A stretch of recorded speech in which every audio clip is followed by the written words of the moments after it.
Hello, everybody, and welcome. I'm Lisa from PosterMyWall, and this is free class Facebook ads for small business.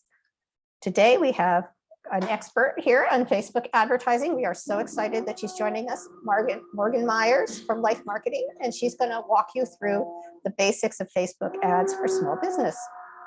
So Morgan is account supervisor and marketing coach at Life Marketing, which is an award-winning social media management company that specializes in small business clients. And before we go any further, we have a new PosterMyWall team member who's going to help us produce the classes, Rimshaw. So Rimshaw's got her camera off today, but she is listening in, and you can say hi to Rimshaw in the chat.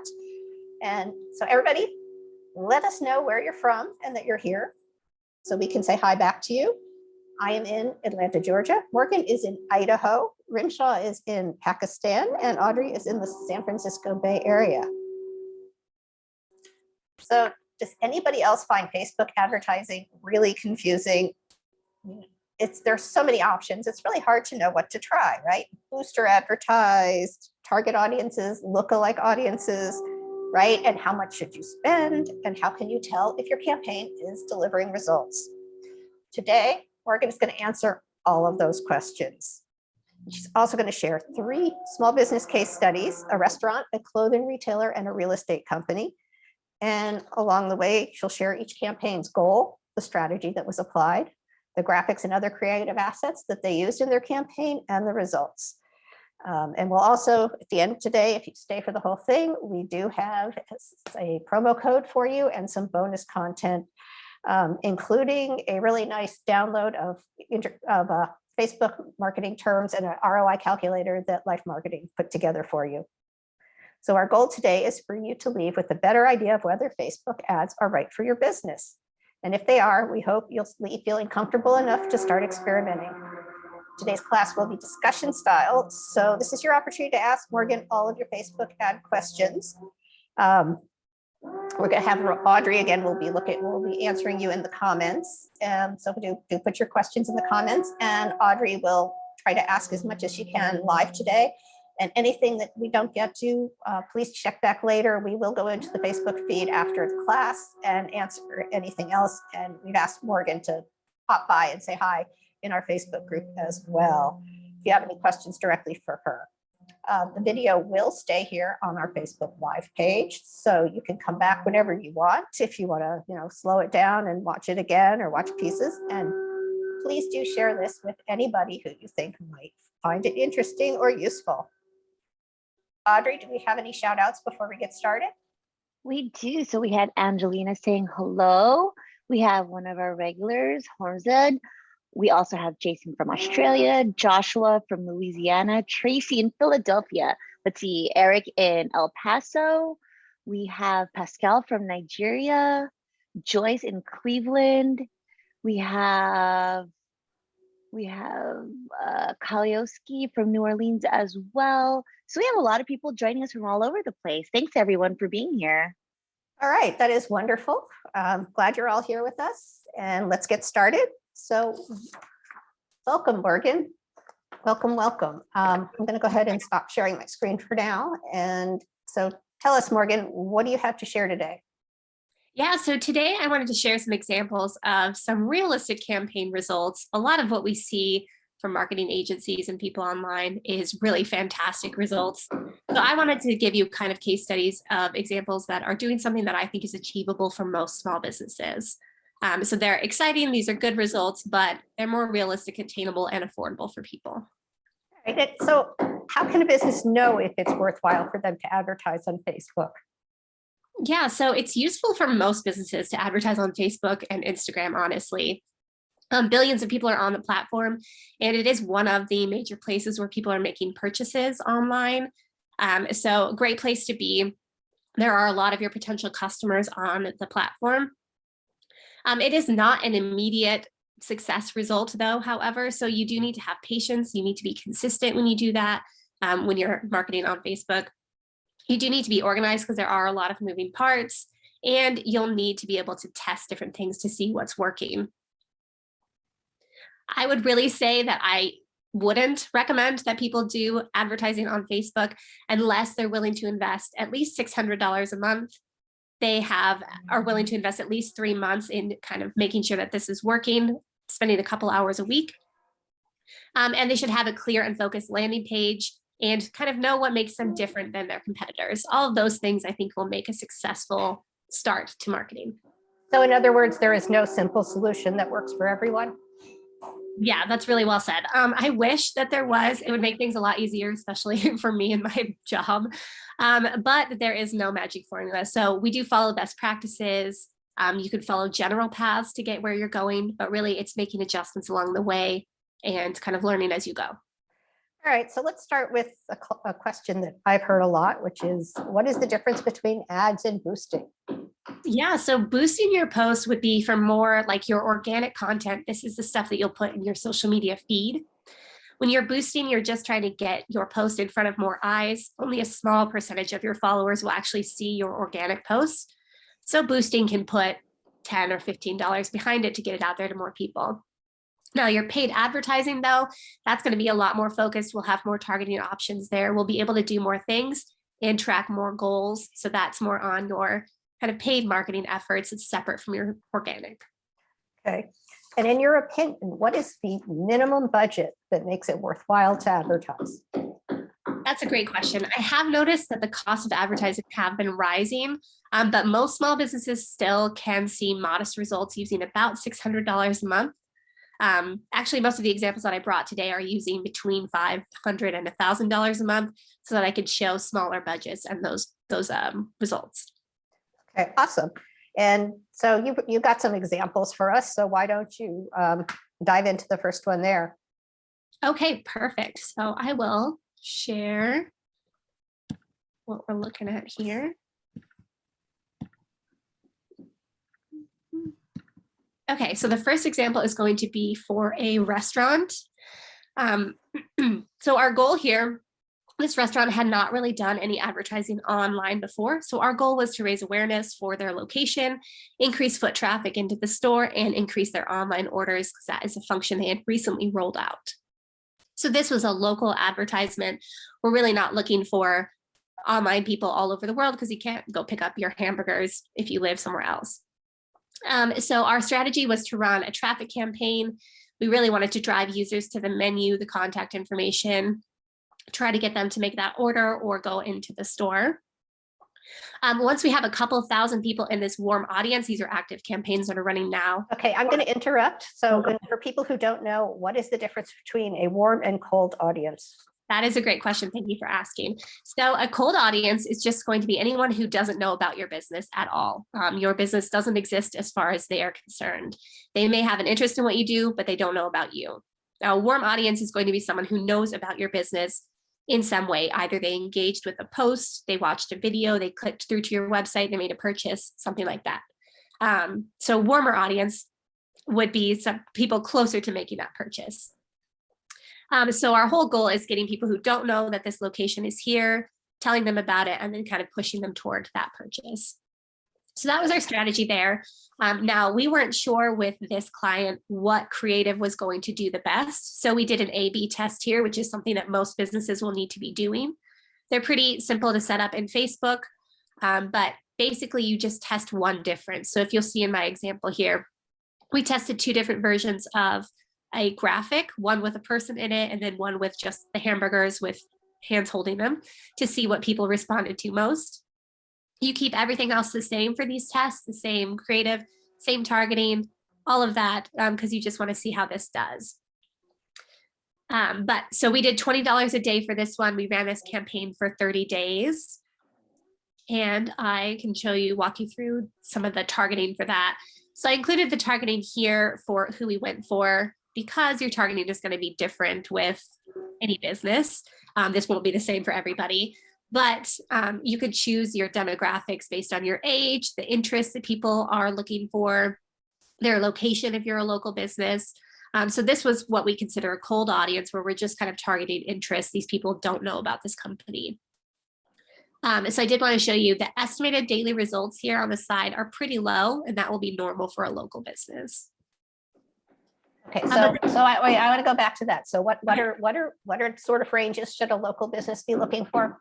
Okay, so if you're doing local targeting ads, you're probably only going to have 5,000 to 10,000 people in your target audience.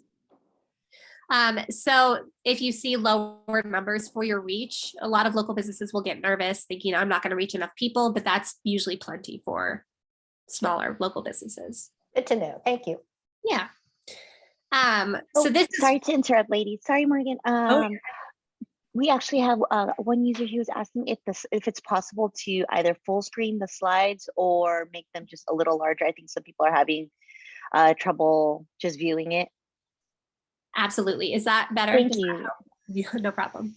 So here's the creative. If that was difficult to see, I apologize for that. Good suggestion. Here's the creative.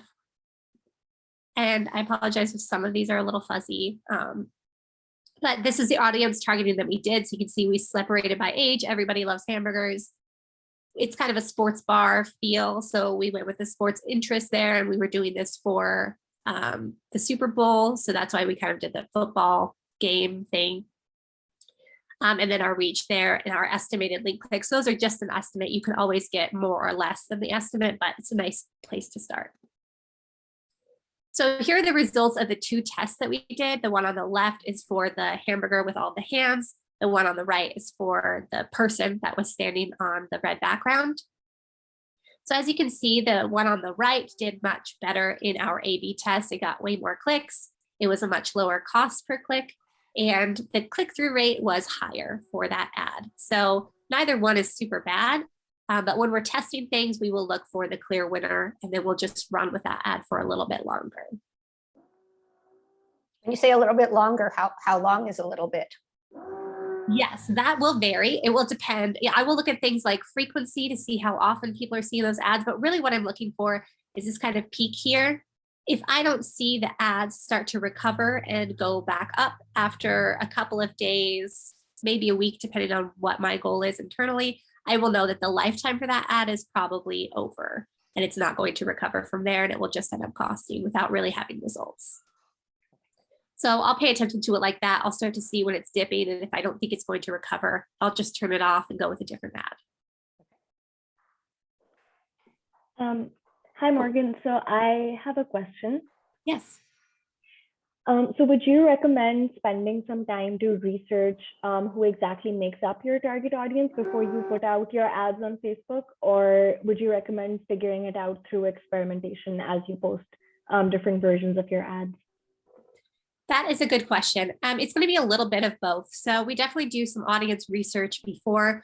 Most people, if you've been running your business for a while, you have a good idea of who your customer is, of where you're shipping to, or mostly who's interested in what you're doing. But you can research some of your competitors and try to find a good audience to start with. So we always start with something that's researched, a good idea, and then we use the data that we collect and the results that we're getting from the campaigns to adjust the audience. So we'll maybe 18 to 25-year-olds never click on those ads. We'll remove them from the audience and adjust the age range after we get those results. Right. Thank you. Oh, great question. Moving on to, this is so blurry, I apologize, but the results for this. So the total reach, it's 33,000 people. So around 30,000 people in their zip code. Now these are people that may remember them or may not, but that's a decent amount of people to get them into.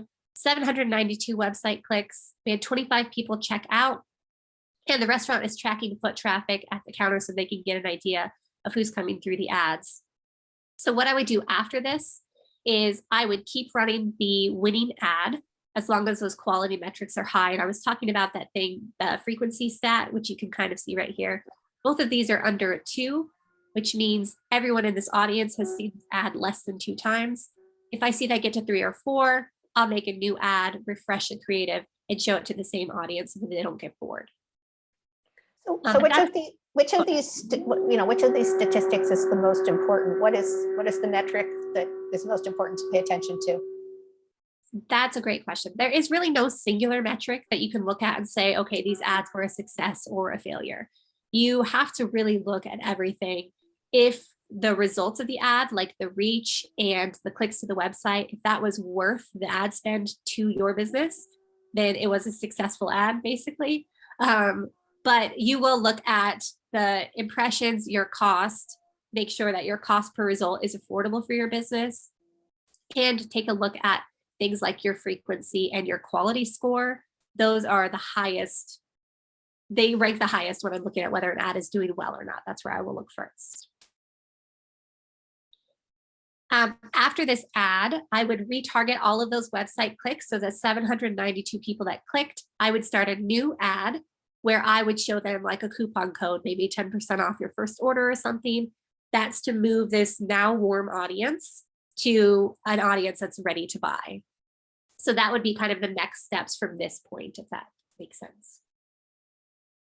So can you do that? Can you set up your ad to go only to the people who saw the last one, or only the people who clicked? Yes, you can. So what you'll need to do is install your pixel on your website. But at that point, it will track everyone that clicks through to your website and takes any action on your page, and you can use that information to retarget those website visitors. Your retargeting audience is really going to be where you're getting the highest results for the lowest cost per result. So starting off is really just finding a pool to retarget to.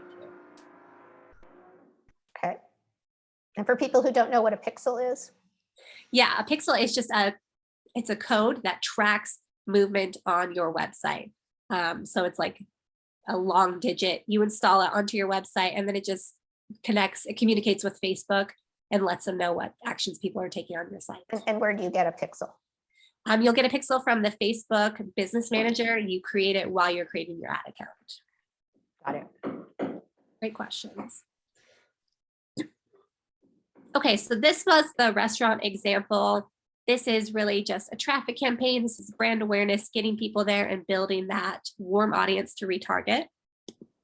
So after that, we move into a retargeting. So this is an example of a retargeting campaign for a clothing retailer that we did.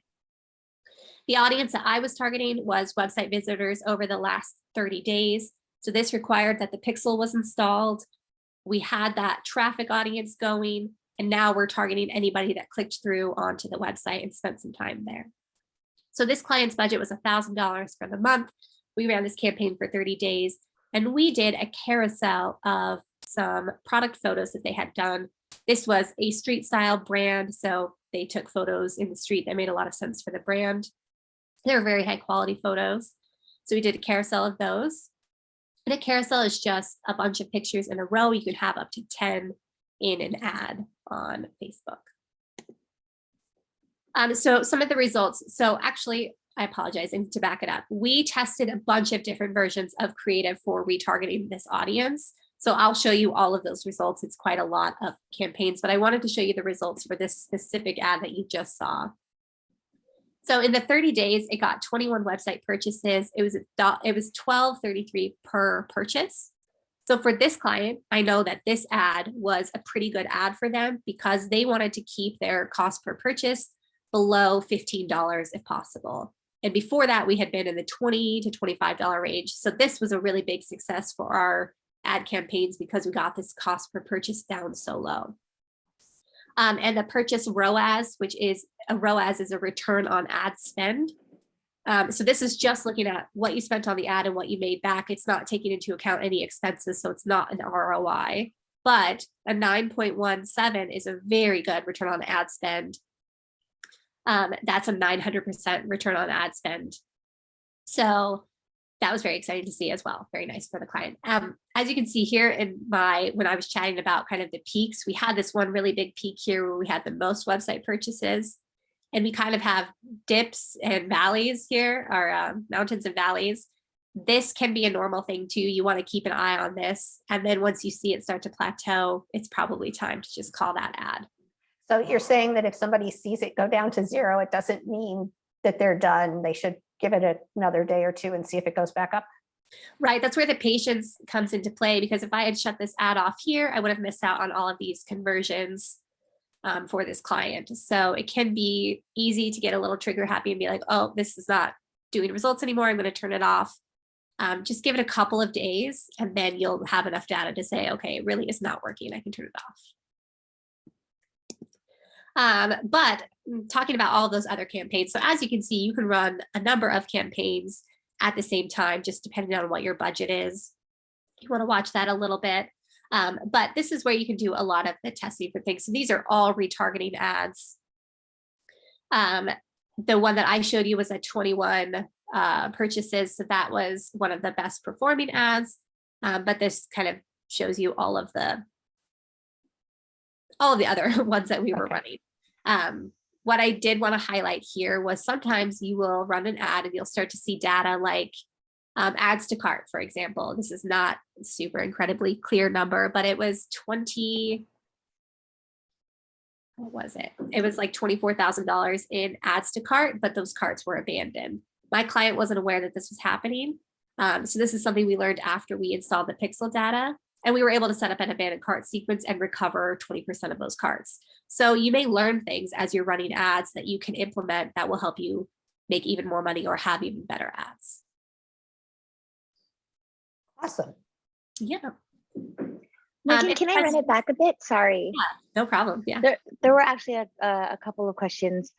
One of our viewers said, I have a pixel installed on an old website. Can I create a new one? And kind of to tag along that, how or where do you install the pixel? Yes, great question. So yes, you can create a new pixel if you don't want to use the one from the old website. You can do that in your business manager. On the left column, there's a data section, and in pixels, you can just add a new pixel. What was the other part of the question? I apologize. I think you actually just you explain where they can find it to install it. And then to go back to one of the earlier slides, there were 21 purchases. Mm-hmm. So the question was, where if they spent $1,000, where's the ROAS coming from?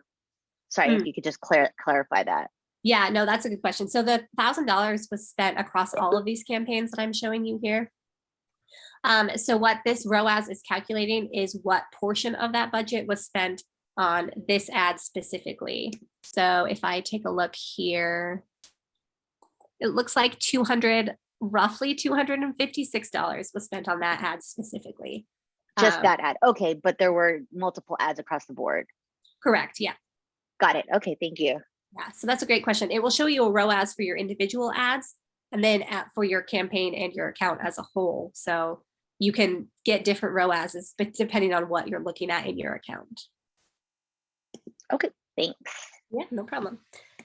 And a note on installing the pixel. Once you get the pixel from Facebook, you install it in the header code of your website. And there are instructions readily available on Google for like if you have Shopify or something on how and where to install that. Actually, just one more question. Sorry. Oh, you're good. So as far as, let me just back up. Oh, Pat was asking, can I use Facebook ads using my Etsy shop? That's a good question. So on sites like that, it's a little bit more difficult. What you usually do if you sell like on Amazon or on Etsy is you will create a landing page. So this is just like it's a website basically, but it has a singular focus. So you can use Wix or something to create just a landing page, maybe that talks about your products, a little bit about you, and then all of the links from that will lead to your Etsy shop.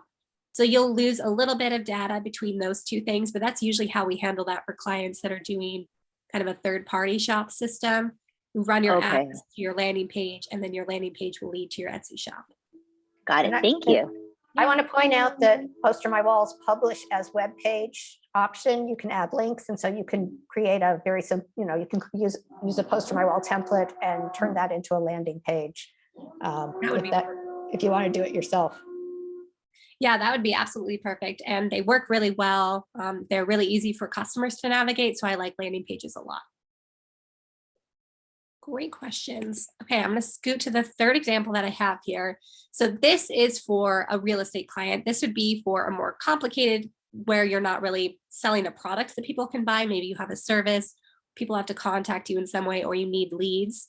This would be what you would kind of look for is a lead generation campaign. Now, this isn't collecting leads from Facebook, it's sending them to a landing page. But our whole goal here is to get contacts so that these real estate agents can call them and kind of nurse that relationship with them and work with them. So as you can see, we have longer copy for this. So the shorter copy usually works better for products when you're trying to sell to people. Longer copy, which is just the text that you see, works really well if you're selling things like programs, courses, if it requires a longer or a larger investment or a longer time of investing, then longer copy usually works well to develop that relationship. We went with just an aesthetic photo because this is buying properties in a tropical locale. So we really wanted to kind of sell the lifestyle there.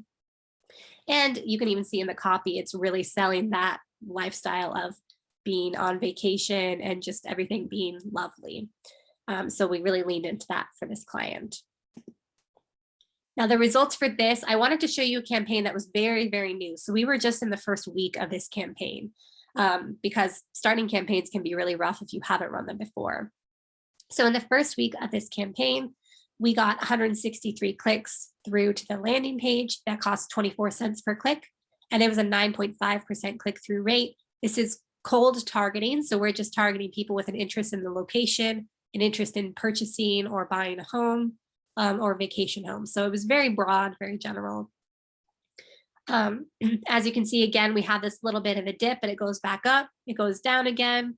And then we watch it for a couple more days, and just knowing how this campaign went, I know that it went back up, but that's what you would want to watch there. So this is a very early campaign. This is something that I would be excited to see these results, but I wouldn't be too nervous about something changing or looking a little strange for a couple of days.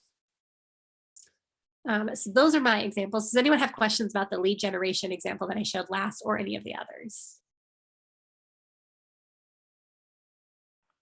I had a question about a point you made earlier. You mentioned that we make different versions of the same ad, and then we figure out which one works. So my question was, how do you figure out what changes to make to version A of an ad to then get more traffic on it for version B? Yeah, so when you run the A/B test, if you use the built-in A/B test feature in Facebook, which is getting pretty good, then it will declare a winner for you if there is a winner. So sometimes you'll run a test and your audience doesn't really care between the graphic with the pink background and the graphic with the green background. It's the same. So sometimes there won't be a winner and you'll just know that your audience is liking your creative and that's okay for them right now. But sometimes there will be a clear winner. So I will usually test things like short versus long copy or a graphic versus a video, something that I think might make a difference to the audience, but I'm not quite sure about yet, if that makes sense. So what it will do is Facebook will just say, hey, this one got more clicks. This one had a lower cost per click. This is the winner of the result. So what I would do with that is I would just run that ad campaign by itself. And then, for example, we'll say the video one, I will just know to use more video in my ads in the future for that specific business. Okay, thank you. Yeah. All right. Morgan, sorry. No, go ahead, Audrey. Couple of logistic ones.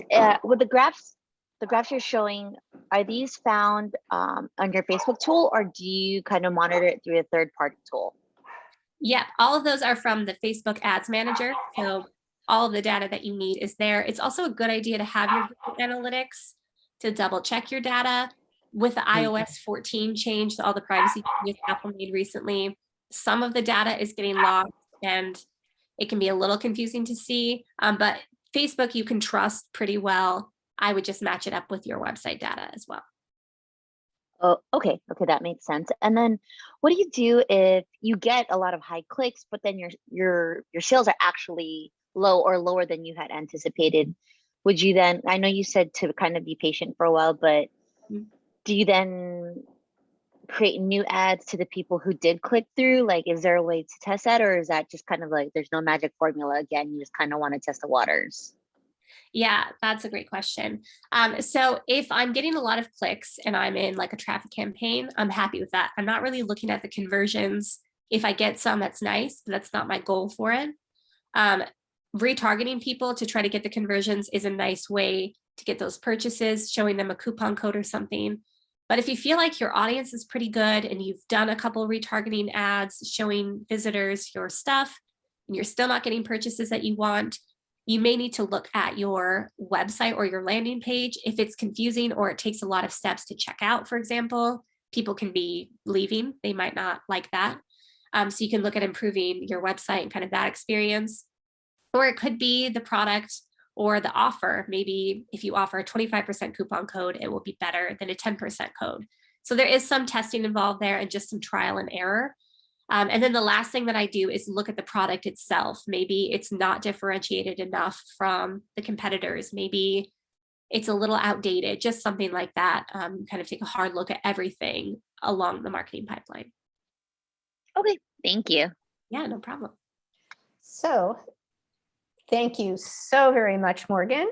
Those are really insightful. Thank you. Thank you for sharing that with us. And if anybody is interested in more detail on how to actually set up and run a Facebook ad, go to Life Marketing's YouTube page. They have a lot of really awesome tutorials, many of which star Morgan, and that'll give you all the references that you need. We said we had some bonus content for you. Audrey is going to put that link in the chat, and you can see we have information. You can get the guide, which is an ROI, a social media ROI calculator, and a glossary of Facebook ad terms from Life Marketing. There's information to get in touch with Morgan or Life Marketing, and we have also put together some templates we think will be, very useful if you're creating ads, and some links to some of our classes, past classes that we think you'll also find very useful. Let's see, good templates. All right, so that brings us back to today's offer. So our promo code today is FBAds30, and with that you can get 30% off of a new subscription to PosterMyWall, or to upgrade from Premium to Premium Plus. This is for first-time subscribers only, but any subscription that if you've never subscribed before, or any upgrade, you can use that code, and that expires March 30th. So again, we will continue to look at the questions in the comments for the next hour or so. So if you have another question, jot it down and we will get back to you. And please do share this with anybody who will find it useful, and it will stay here on our Facebook page, so you can come back anytime. Next week, we'll be back with the team from Yodeck, which is PosterMyWall's newest digital signage partner. And we're going to do a demonstration of how easy it is to customize the PosterMyWall template and have your content play on your screens, like literally in minutes. We're going to customize a template and have it playing on a screen in, within 25 minutes. With all our other talking too. So it's really pretty quick, the process. This class is great for anybody who is interested in considering adding digital signage to their location, or who has it and is looking for a different platform. So that is on Wednesday, March 16th at 12:30 Eastern Daylight Time. So that is it for today. Thank you so much again, Morgan, and thank you, Audrey and Rimshaw. Thank everyone for joining us. Everybody have a great day, and hope to see you back on our next class. Thank you.